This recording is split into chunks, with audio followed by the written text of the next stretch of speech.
अस्सलामुअलैकुम, this is Moid Pirzada in Washington United states. Hindustan Pakistan बर सग़ीर में मशरक़ वस्ता में अब 16 जून 2026 और मंगल के दिन की सुबह हो रही है। दिन का आगाज़ हो रहा है। इस स्टेज पे मेरे सामने बहुत सी डेवलपमेंट्स हैं जिनका ताल्लुक पाकिस्तान की सियासत से भी है, जिनका ताल्लुक मशरक़ वस्ता में ईरान और इसराइल के दरमियान पावर डायनामिक से भी है, जिनका ताल्लुक अमेरिका और यूरोप से भी है। फॉर इंस्टेंस अमेरिका के सदर डोनाल्ड ट्रंप इस वक्त फ्रांस में एक छोटा सा टाउन है एविया ले बॉ, वहाँ के ऊपर मौजूद हैं। ये वही एविया टाउन है जिसका पानी एविया के नाम से दुनिया भर में बहुत महंगा बिकता है, जहाँ पर G7 का समिट हो रहा है। वहाँ पे G7 के मेंबर्स के अलावा और भी बहुत से ममालिक को बुलाया गया है और अमेरिका के सदर जो हैं उनसे भी साइड लाइन्स के ऊपर बातचीत करेंगे। अमेरिका के सदर यहाँ पर ईरान के साथ एक प्रिलिमिनरी पीस एग्रीमेंट जो है उसका अप्रूवल देकर यहाँ पहुँचें। यूरोपियन लीडरशिप को इसके हवाले से, दुनिया की लीडरशिप को वो यहाँ पर ब्रीफ भी करेंगे और इसके बाद फिर 19 जून को जेनेवा में, स्विट्ज़रलैंड में बाकायदा एक टेक्निकल नेगोशिएशंस का आगाज़ हो रहा है। इसलिए ये G7 का समिट जो है इसकी इस स्टेज के ऊपर बहुत ज़्यादा अहमियत है। मगर सबसे पहले हम थोड़ा सा, इससे पहले कि इन तमाम इश्यूज़ की तरफ चलें, हम थोड़ा सा पाकिस्तान की अंदरूनी सियासत के ऊपर नज़र दौड़ाते हैं।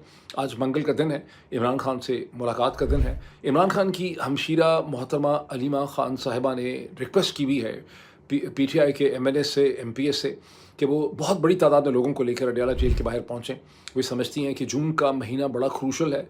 अगर जून के महीने में इमरान खान को रिलीफ ना मिल सकी, उन्हें हॉस्पिटल में, शिफा इंटरनेशनल हॉस्पिटल में शिफ्ट ना किया गया उनकी आँख के इलाज के लिए, तो बहुत देर हो जाएगी।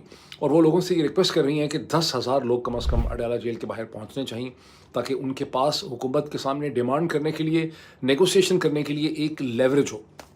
इस हवाले से गुज़िश्ता 2-3 दिन से आपकी जानी पहचानी शख्सियत जनाब डॉक्टर शहबाज गिल साहब ने बहुत इंटरेस्टिंग, बड़ा माना-खेज़ किस्म का उन्होंने एनालिसिस किया है इस पूरी सिचुएशन के हवाले से, जिसमें उनका कहना ये है शहबाज गिल का कि ये बिल्कुल सही है, मोहतरमा अलीमा खान सही कहती हैं और लोगों को चाहिए कि बहुत बड़ी तादाद में वो अडयाला जेल के बाहर पहुँचें।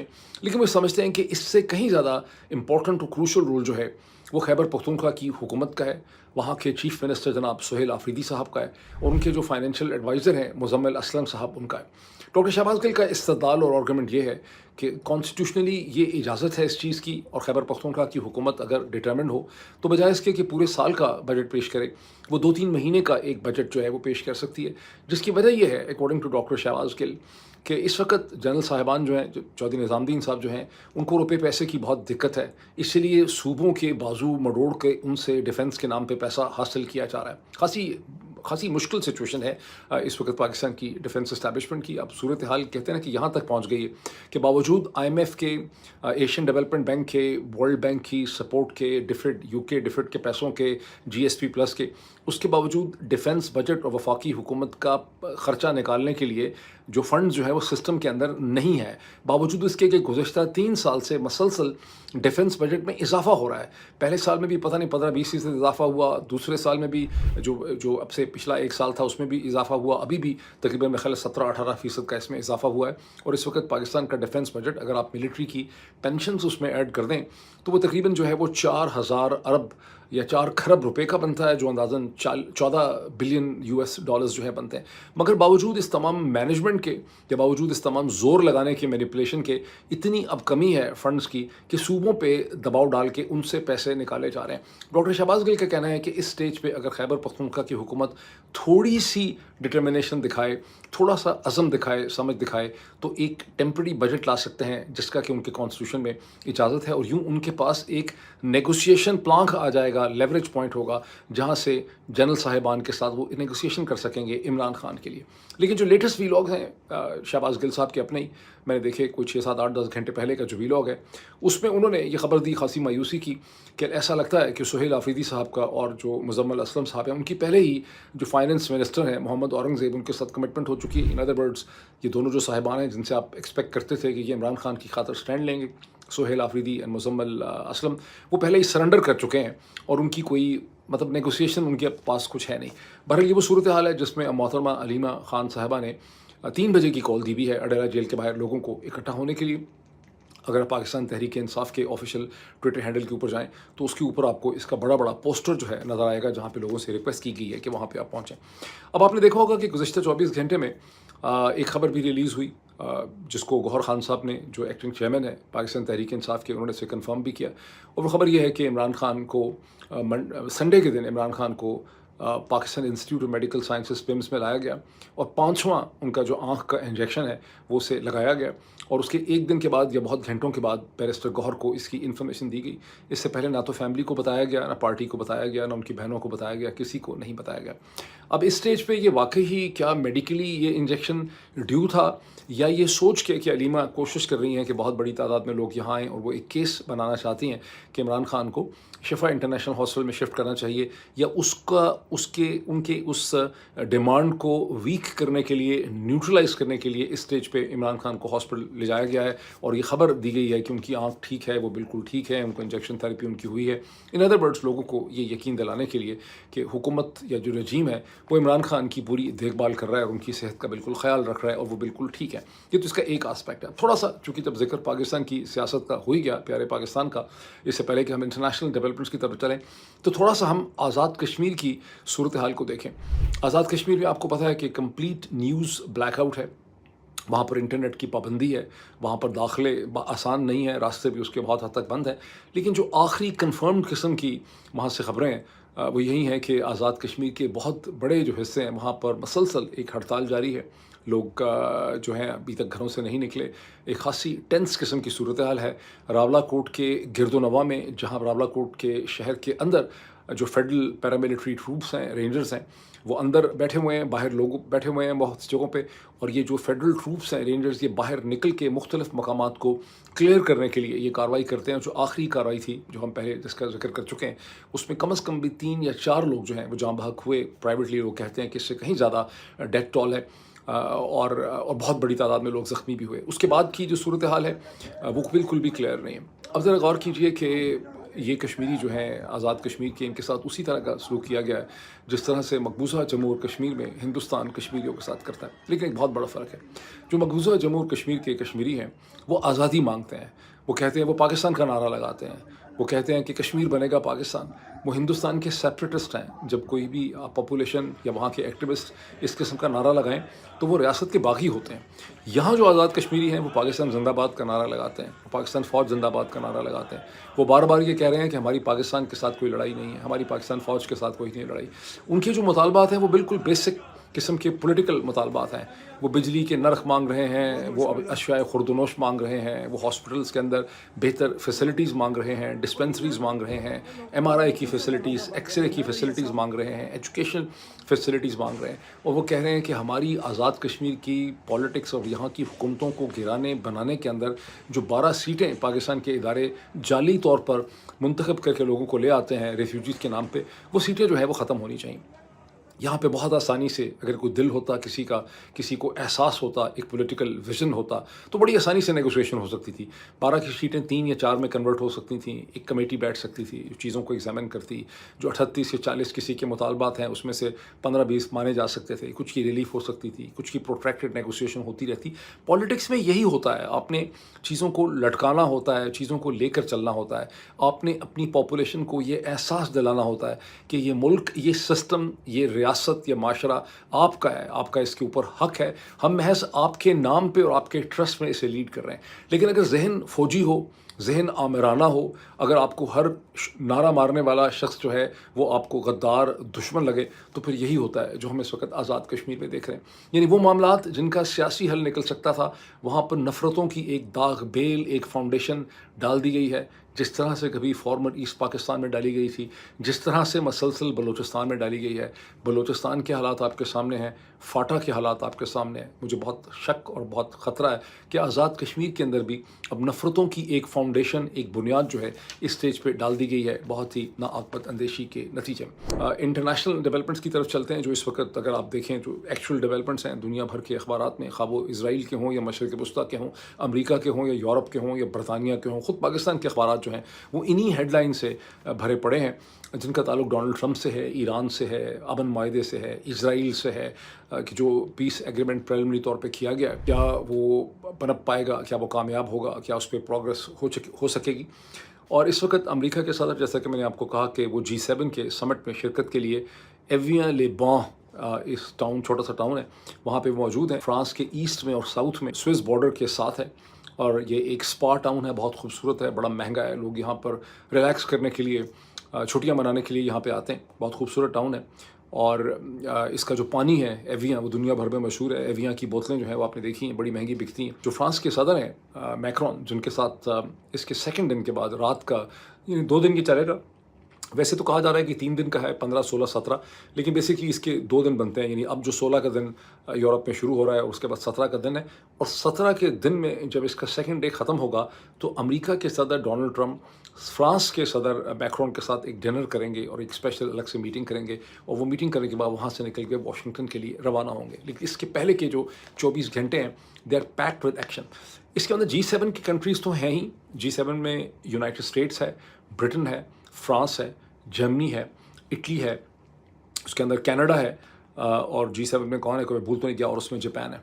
लेकिन इन 7 कंट्रीज़ के अलावा इन G7, यानी ये जो ग्रुप ऑफ 7 है, इसके अलावा भी बहुत से ममालिक के टॉप लीडरशिप को यहाँ पे बुलाया गया है। उसमें हिंदुस्तान के प्राइम मिनिस्टर जनाब नरेंद्र मोदी भी हैं, उसमें मुत्तहिदा अरब अमारात के टॉप लीडर शेख साहब भी हैं, उसमें कतर की टॉप लीडरशिप भी है। सऊदी अरब के मोहम्मद बिन सलमान को बुलाया गया था, वो नहीं आए, जिसके बारे में मतलब ये निकाला जा रहा है कि वो डोनाल्ड ट्रंप से स्टेज के ऊपर मिलने से गुरेज कर रहे हैं।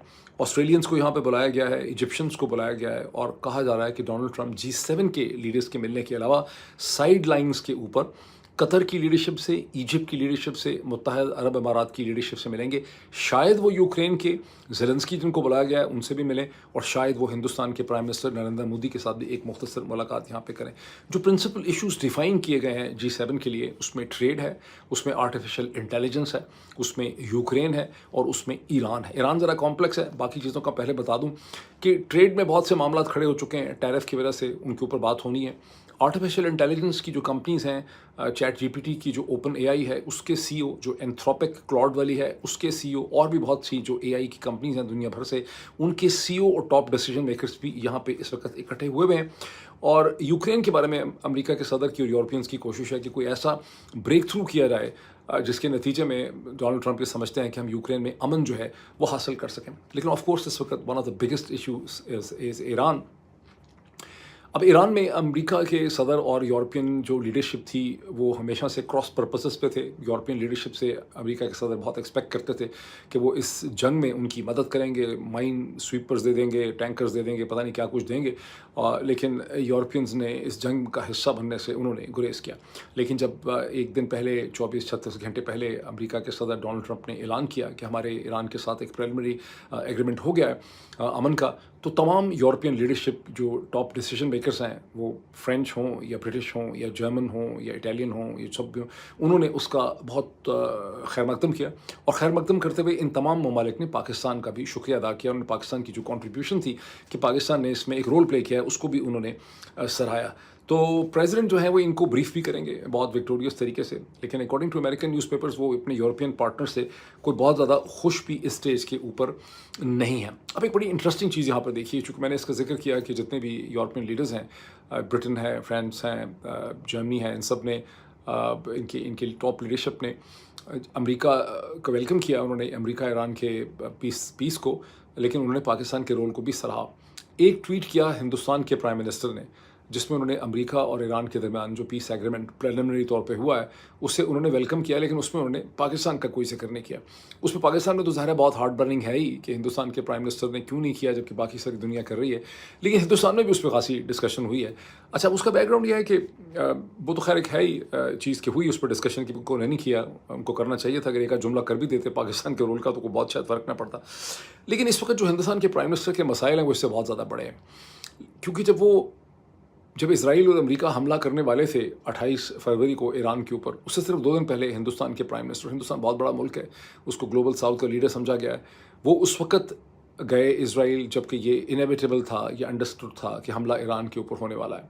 जिस तरह से इमरान खान ने और पाकिस्तान की इस्टेब्लिशमेंट ने गलती की थी, और जब रूस यूक्रेन के ऊपर हमला करने वाला था फरवरी 2022 में तो इमरान खान यूक्रेन चले गए थे, उनको नहीं जाना चाहिए था उस स्टेज के ऊपर।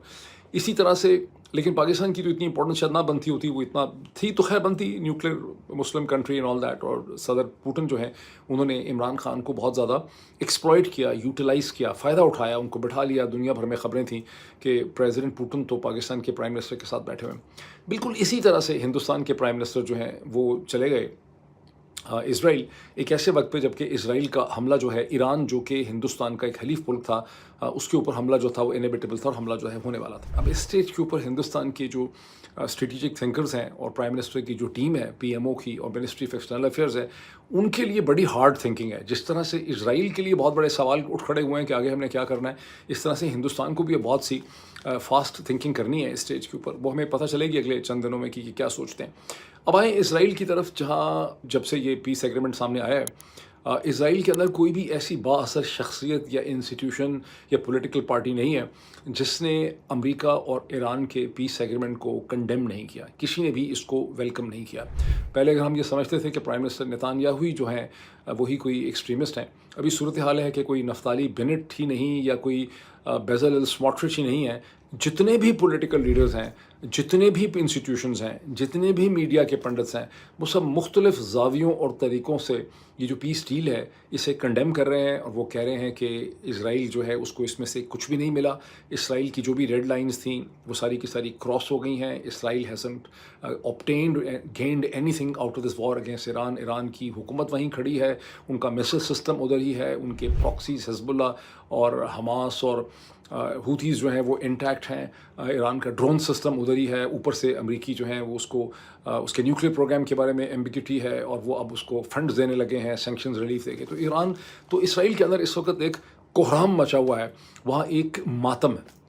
ये वो मातम की सिचुएशन है जिसमें प्राइम मिनिस्टर नेतन्याहू की मुख्तलिफ़ किस्म की स्टेटमेंट हमारे सामने आई। एक स्टेटमेंट उनकी ये है कि ये डिसीजन खालिस्तान अमेरिका के सदर डोनाल्ड ट्रंप का है, मैंने उन्हें अपनी रेड लाइंस के और अपने खदशात के हवाले से ब्रीफ कर दिया था।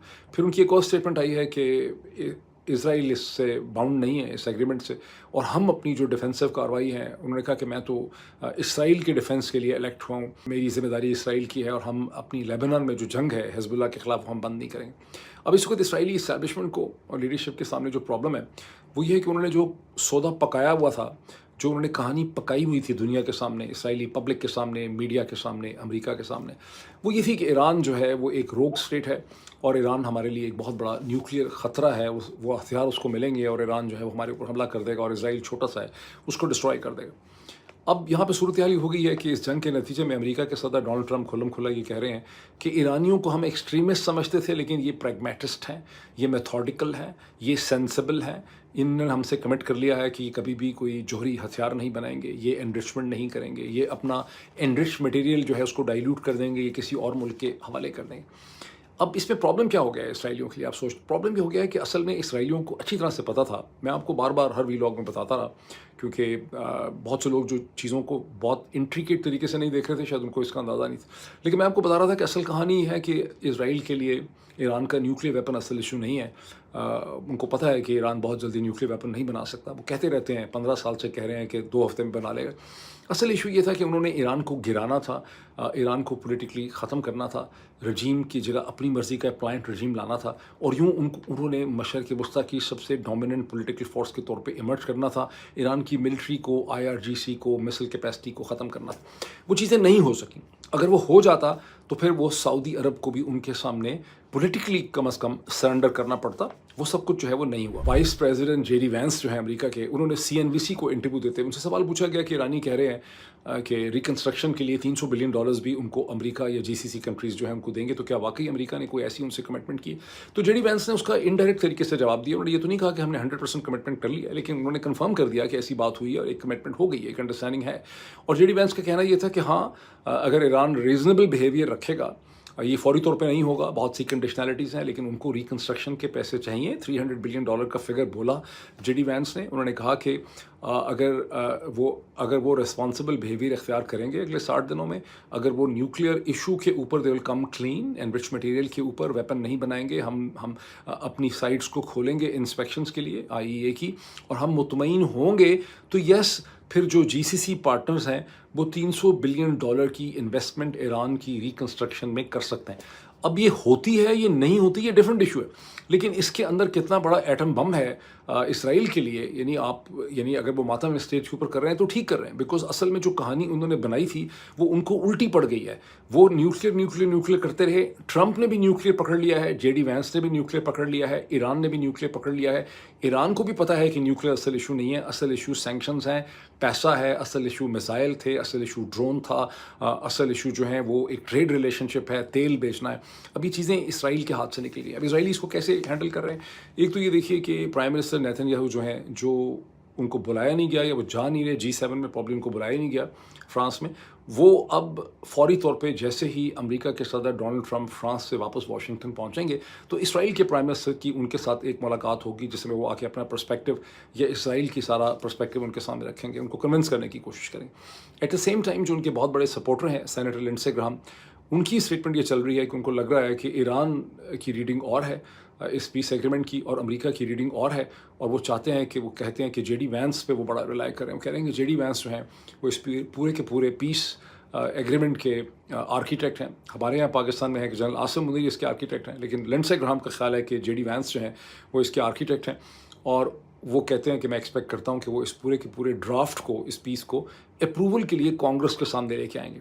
تو گول کیا ہے ان کا, گیم کیا ہے؟ گیم ان کی ہے کہ آف کورس جب کانگریس کے سامنے یہ چیز آئے گی تو وہاں پر چیز اٹھے گی کہ ایران کے میزائلز کا کیا ہوا, وہ تو اس کے پاس لانگ رینج میسلز نہیں ہونے چاہیے, سینکشنز ہم کیسے ہٹا سکتے ہیں, یہ تو سینکشن فلاں قانون کے تحت لگی تھیں, فلاں قانون کے تحت لگی تھیں, جب یہ سینکشنز لگی تھیں تو اس میں یہ گارنٹیز تھیں, اس میں تو یہ والی چیز چاہیے, یہ والا کاغذ چاہیے, تو یہ سینکشنز نہیں اٹھنے دیں گے.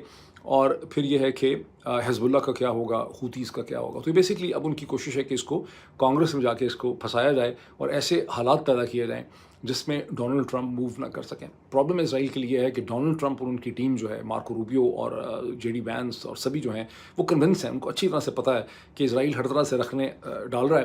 پہلے یہ چیزیں کہیں نہیں جاتی تھیں. پہلے امریکہ میں اسرائیل سب کچھ کر رہا ہوتا تھا, لیکن کوئی پریزیڈنٹ یا وائس پریزیڈنٹ یا سیکرٹری اسٹیٹ اسرائیل کا نام لے کے یہ نہیں کہتا تھا کہ ان کے اور ہمارے انٹرسٹ ڈفرینٹ ہیں. لیکن اب مارکو روبیو نے, JD وینس نے کھلم کھلا یہ کہنا شروع کر دیا کہ ان کے ہاں انٹرسٹ یہ ہیں, ہاں ہمیں پتہ ہے کہ ان کو آبجیکشن ہے, لیکن امریکہ کے انٹرسٹ جو ہیں وہ اسٹیج کے اوپر ڈفرینٹ ہے.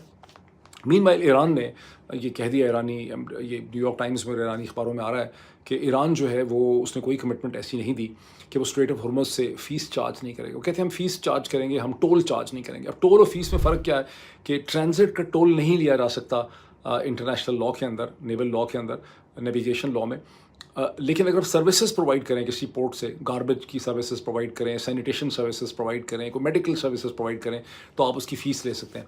تو اب ایران یہ کہہ رہا ہے کہ ہم فیس وہاں سے لے سکتے ہیں عمان کے ساتھ مل کے. یہ بیسکلی طور پہ ایران کیوں کر رہا ہے؟ ایران یہاں پر اپنے لیے ایک انشورنس گارنٹی پیدا کرنا چاہتا ہے, بیکاز ایران کو بہت شک ہے کہ اس کو پیسے نہیں ملیں گے, سینکشنز نہیں ہٹ سکیں گی, زائنسٹ نہیں ہونے دیں گے, اور وہ اپنی ایک آپشن رکھ رہے ہیں کہ ہم کس طرح سے اپنی ریکنسٹرکشن کریں. ریکنسٹرکشن ایران کے لیے بہت زیادہ ضروری ہے. اس کی وجہ یہ ہے کہ جنگ میں تو ظاہر آپ زخمی تھے, آپ کا خون بہہ رہا تھا, اس وقت آپ کھڑے تھے, آپ پرجوش تھے, آپ کارٹون بنا رہے تھے, میمز بنا رہے تھے, ویڈیوز بنا رہے تھے. لیکن اب مسئلہ ہے بھوک کا, ننگ کا, امپلائمنٹ کا. بہت ایران میں نقصان ہوا ہے, اور یہ $300 بلین سے زیادہ کا ہی ایران میں جو ہے وہ نقصان ہوا ہوگا. اور ایران اگر ریکنسٹرکٹ نہیں کر سکے گا اپنے اکنامک مینز کو, اپنے اسٹرکچر کو, تو پھر اس کی پاپولیشن کے اوپر بہت زیادہ پریشر ہوگا, اور حکومت اور رجیم کے سامنے بہت بڑے پولیٹیکل چیلنجز ہوں گے. اس لیے ایران کے لیے بڑا ضروری ہے کہ اس کو اس قسم کی ریلیف جو ہے وہ مل سکے.